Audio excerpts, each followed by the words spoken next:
there, everyone! Welcome to my channel Creepy Narratives. Today, I'm thrilled to share more spine-chilling stories that have actually happened to me and others who have experienced these so-called creepy scenarios. These incidents were so eerie, creepy and strange that they had us questioning the very reality that we knew. So, sit back, relax and prepare to be captivated by the enigma of these creepy narratives. Welcome to my nightmare. I think that you're going to like it. Enjoy. Let's start with story number 1. Story 1. A terrifying walk home. Back in the 90s, I was just an 11-year-old living in a quiet regional city in Australia. School life wasn't easy for me. I faced bullies at school and felt singled out by my teacher. Whenever things got overwhelming, I found solace by escaping to my mom's workplace, which was just around the corner from my school. My mom's office was a half-hour walk along a main road, and whenever I needed a break from school stress, I would simply walk out of class, down the road, and onto the work site. It was during these walks that I noticed a small white car driving past me more than once. At first, I didn't think much of it, as the town wasn't very big, and it wasn't uncommon to see the same cars and people repeatedly. However, the cars started appearing more frequently as I walked to my mom's workplace. One day, as I was leaving my house to watch a basketball game, I noticed the same white car parked near the driveway. Again, I brushed it off as coincidence, but this time, a sinking feeling in my stomach made me uneasy. I continued walking down the outside steps to the front of the house, and as I got closer to the bottom, the driver's side door of the white car opened, and a man stepped out quickly. I kept walking towards the garage to get something from my own car, and the man started moving towards our driveway. At that moment, something inside me just told me to scream for my parents and run back to lock myself in the house or car. I followed my instincts, screaming for help and frantically running back to safety. The man, seeing my panicked reaction, turned around and ran back to his car, quickly driving off. By the time my parents came out to see what was going on, there was no evidence of the man, and they didn't initially believe me. However, a week later, there was a notice in our school newsletter about a man in a white car attempting to abduct another child from my school on the same night. It was a chilling realization, and my parents took the incident more seriously after reading that. Looking back, I don't think I fully grasped the danger I was in at the time, but that experience taught me to listen to my intuition and take notice of my surroundings. It was a wake-up call that the world could be much darker and scarier than I had imagined.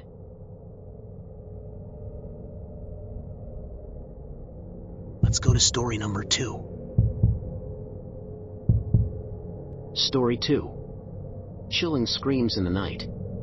During my high school years, I developed a rebellious streak, and my friend and I enjoyed sneaking out late at night to a nearby park.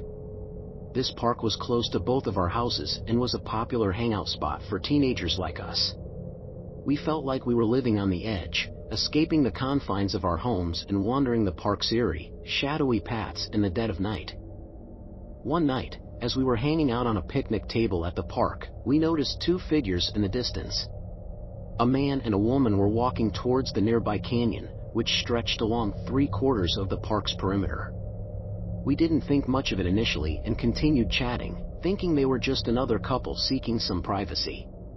But then, out of nowhere, we heard it, the sound that would haunt our memories for years to come. The chilling screams echoed through the night, sending shivers down our spines. It was nothing like we had ever heard before, an ear-piercing wail that filled the air with a sense of terror. For about 20 seconds, the screams persisted, and then silence returned. It was as if the world had stopped to listen, and then everything fell quiet again. My friend and I were paralyzed with fear, not knowing what to do or say. We just stared at each other, our eyes wide with disbelief and fright. After what felt like an eternity, the man emerged from the canyon alone, walking towards where we were sitting. We didn't stick around to find out what had happened. We fled the scene and ran back home as fast as we could. The incident left us deeply disturbed and questioning the strange events that unfolded in the depths of the canyon that night. To this day, the memory of those chilling screams haunts me, and I can't help but wonder what transpired in the darkness of that canyon. The experience taught me that sometimes, the woods can hold secrets and dangers beyond our understanding.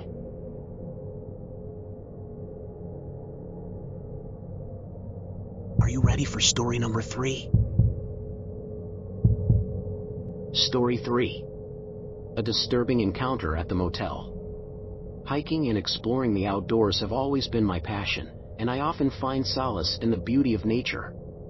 One day, I decided to share this experience with my friend, Lars. We planned a hiking trip, and as we wandered through the vast woods, we stumbled upon a man in his 40s or 50s parked in a clunky car without a license plate. At first, we didn't pay much attention to him, assuming he was another nature enthusiast enjoying the peaceful surroundings. However, as we continued our hike, we noticed that the man seemed to follow us discreetly.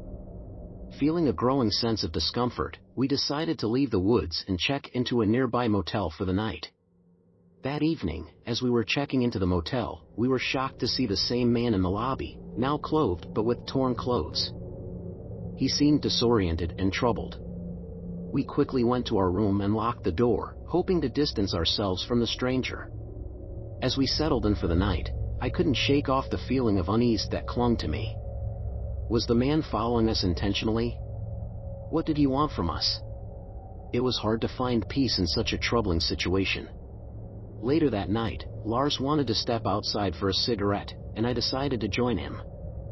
Though I didn't smoke, I didn't want to stay alone in the room with the unsettling events of the day lingering in my mind. As we chatted outside, trying to distract ourselves from the day's events, the man suddenly emerged from the motel doors. My heart skipped a beat as he pulled out what appeared to be a knife or some other sharp object and began carving through his sleeve, causing blood to trickle down his arm. I was petrified, unsure of what the man's intentions were and why he was hurting himself. Lars and I rushed back inside and alerted the motel staff, but by the time they came out, the man had vanished into the night once again. The incident left us with unanswered questions, unsure of whether the man had targeted us or if it was just a bizarre coincidence. To this day, I still wonder about that unsettling encounter and what led the man to engage in such disturbing behavior. It taught me to be cautious of my surroundings, especially when exploring unfamiliar places. In my conclusion, these real-life stories serve as a reminder that even the most serene environments can hold unexpected dangers. Trusting our instincts and staying vigilant are essential when venturing into the wild. The woods may be a place of beauty and tranquility, but they can also conceal mysteries and potential threats. As we continue to explore the unknown, let us remain mindful of our surroundings and remember that safety should always be a top priority.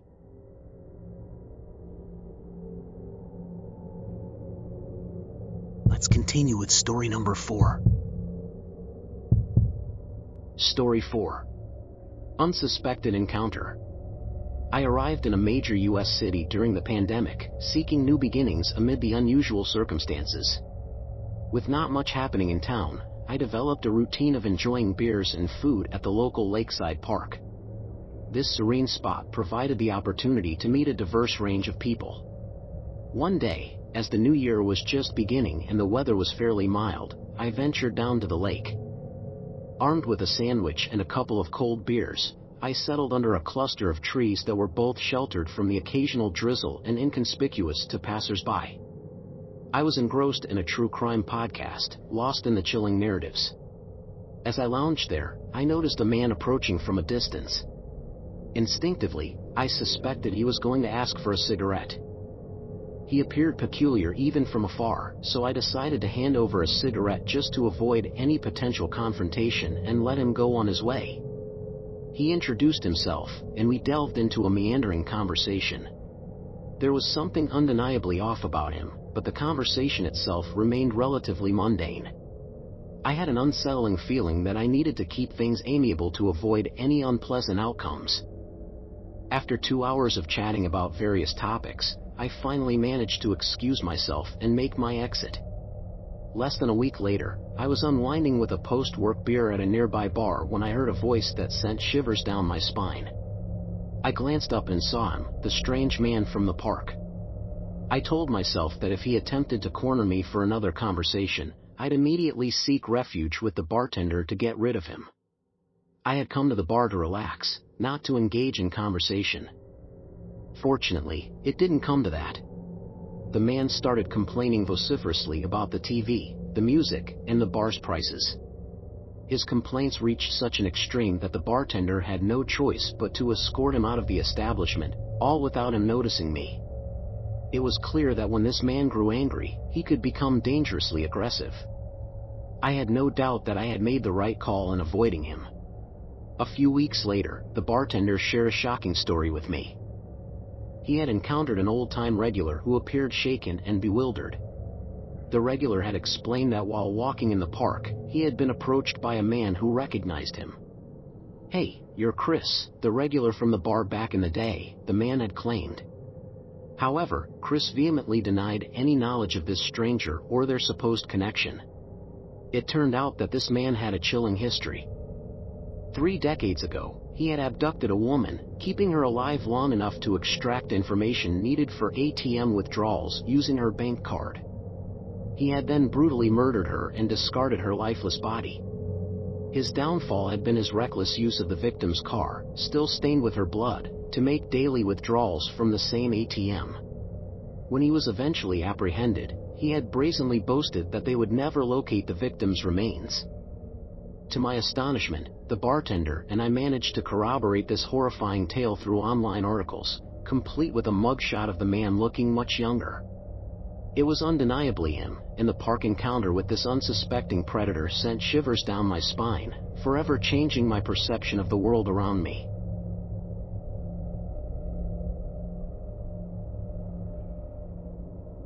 Are you ready for story number 5? Story 5. The creepy request in the park.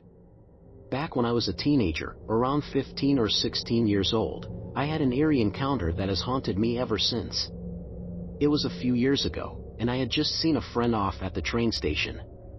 I decided to take a leisurely walk through a small park that connected the station to the city center. The park had a serene ambience, but little did I know that tranquility would soon be shattered. As I strolled along the path, I noticed an older man walking in the opposite direction. Initially, nothing seemed out of the ordinary, but the moment he set his eyes on me, his demeanor changed. His grin stretched from ear to ear, sending a shiver down my spine. I couldn't help but feel wary as he stopped to strike up a conversation with me. My unease deepened when his opening line was bizarre and unsettling. "Can I see your belly button?" I was taken aback, unsure how to react. Politely, I declined, thinking it was some peculiar joke. However, the man persisted, asking again if he could see my belly button. I turned him down once more, trying to brush off the awkwardness. But he didn't let up, almost pleading now. His insistence made me increasingly uncomfortable. Despite my discomfort, I attempted to step around him, but he moved to block my path. My heart raced as he repeated his request for the 3rd time. At this point, I was deeply unnerved. When I firmly declined once more, he crossed a line. With one hand, he grabbed my top and tried to wrestle it up, while using his other hand to fumble at my navel. Panic surged through me, and I managed to break free. Without looking back, I sprinted towards the city center, my mind racing with fear and confusion. I didn't know if the man had followed me, and I dared not glance over my shoulder until I reached the safety of my bus stop. To this day, I can't forget that unsettling encounter, and it has left me with an enduring discomfort when it comes to people touching my navel.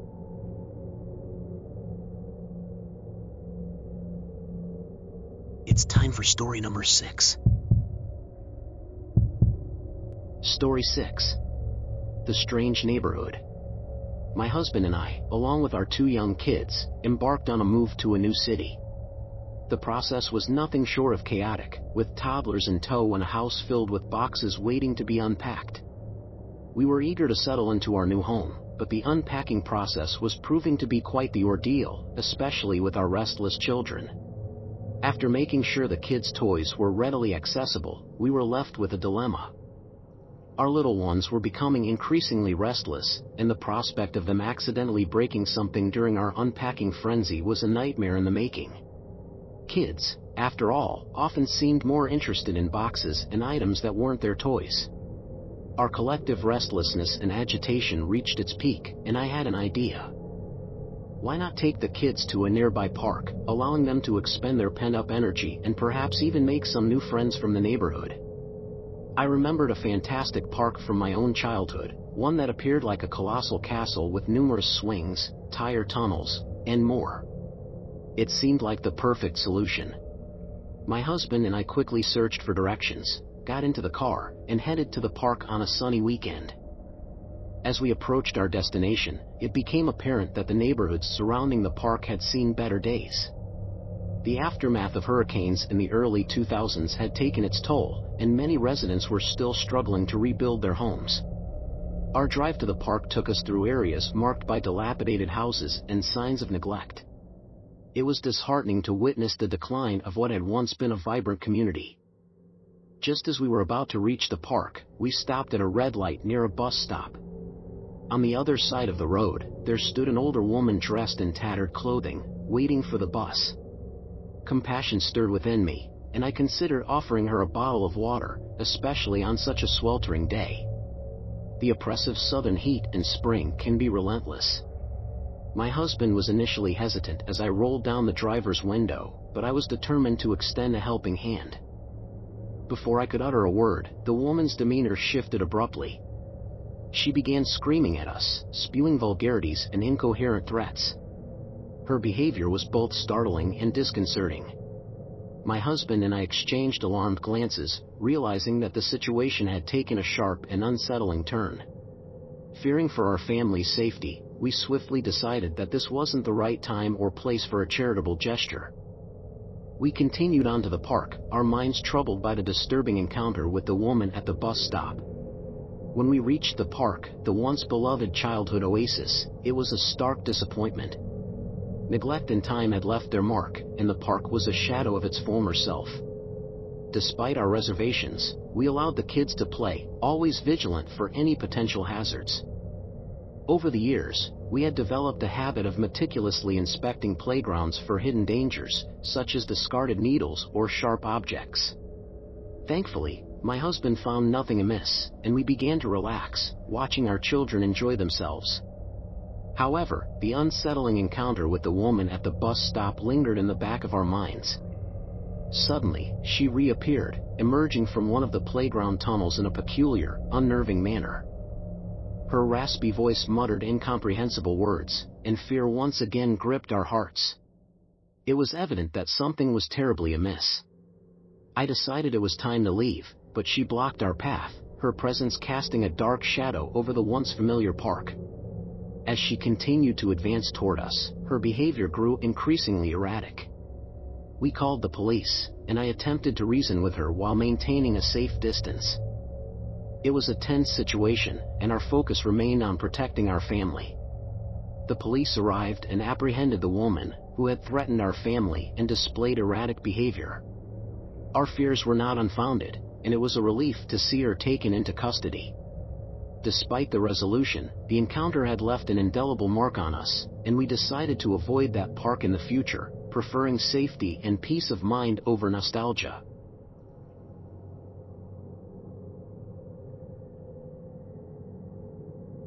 Let's go on to story number 7. Story 7. The Nighttime Terror in the Woods. It was a night etched forever in my memory, a night when fear, darkness, and the unknown merged into an unforgettable ordeal. A few years ago, I was celebrating my friend Nick's birthday, along with 3 other close companions, Sarah, Mary, and Nick himself. We had gathered at Nick's house, which boasted a delightful addition, a hot tub in the backyard. As the night wore on, we indulged in a few too many beers, and amidst our laughter and merriment, someone floated the idea of skinny dipping in the hot tub as a quirky birthday celebration. Drunk and carefree, we dared each other, and the idea gained momentum. Nick's house was nestled near a dense forest, creating an isolated atmosphere that was both enchanting and eerie. The time had passed midnight, and beyond the faint glow of Christmas lights that adorned the yard, the surroundings were shrouded in impenetrable darkness. With a sense of rebellion and glee, we stripped down and slipped into the warm water of the hot tub. Our initial hesitations were overcome by alcohol-fueled bravado, and we laughed and chatted under the night sky. For about 30 minutes, all was well. We shared stories, indulged in banter, and forgot our fears. The eerie setting seemed like nothing more than an amusing backdrop to our birthday adventure. Then it happened. A piercing, bone-chilling shriek erupted from the darkness of the nearby forest. It sounded human, but there was an otherworldly quality to it, a quality that struck terror into our hearts. A heavy silence descended upon us as we strained our ears to listen, our laughter dissipating into the night. The shriek continued, lasting for what felt like an eternity, though it was likely only seconds. It was as if the very fabric of reality had been torn, and an ominous presence had intruded upon our carefree celebration. Frozen in fear, we didn't dare move. The forest loomed in the inky blackness, and our vulnerability became painfully apparent. We had ventured into an isolated area, far from the safety of civilization, and now something unknown lurked beyond the veil of night. As if to compound our dread, the shriek was followed by eerie, echoing silence. None of us could muster the courage to investigate the source of that spine-chilling sound. Instead, we remained huddled in the hot tub, our bodies shivering with fear, as we waited for something, anything, to happen. Then came the second shriek, more distant this time, but no less unsettling. We watched as Mary, suddenly emboldened, reached for her phone and activated the flashlight. The beam pierced the darkness, but the forest seemed to swallow it whole, as if it were impervious to the illumination. We trained our eyes on Mary as she directed the light toward the forest, desperate to discern the source of our terror. But the light only revealed an eerie reflection in the distance, were two glinting eyes and a pale, ghostly figure lurking among the trees. The sight sent shivers down our spines, and without a word, panic seized us. We scrambled out of the hot tub, not caring for our nudity, and made a mad dash toward the safety of Nick's house. In our haste, we left our clothes behind, not sparing a thought for modesty. We screamed as we ran, our hearts pounding with terror. I could feel the cold night air against my bare skin as I sprinted toward the sanctuary of the house. Nick grabbed a knife, Mary and Sarah screamed, and I locked every door and window we could find. Fear had gripped us, and we couldn't think of anything else except to protect ourselves from the unknown threat. Nick's bravery pushed him to retrieve his phone, but as he ventured outside, he heard heavy breathing emanating from the forest, proof that whatever had produced those spine-chilling shrieks was still out there. Hours passed, and we remained in the basement, away from the windows. We were consumed by a dreadful silence, waiting for something to happen, waiting for the unknown terror to reveal itself. Finally, the safety of daylight broke through, and we ventured outside to retrieve our belongings. Miraculously, our phones, keys, and wallets remained untouched. The only items missing were Nick's shirt and the panties of both Sarah and Mary. We were left with two chilling possibilities, a strange voyeur lurking in the woods or something far more sinister that had chosen to terrorize us that fateful night. The memory still haunts us, a night when the darkness itself seemed to come alive with malevolent intent.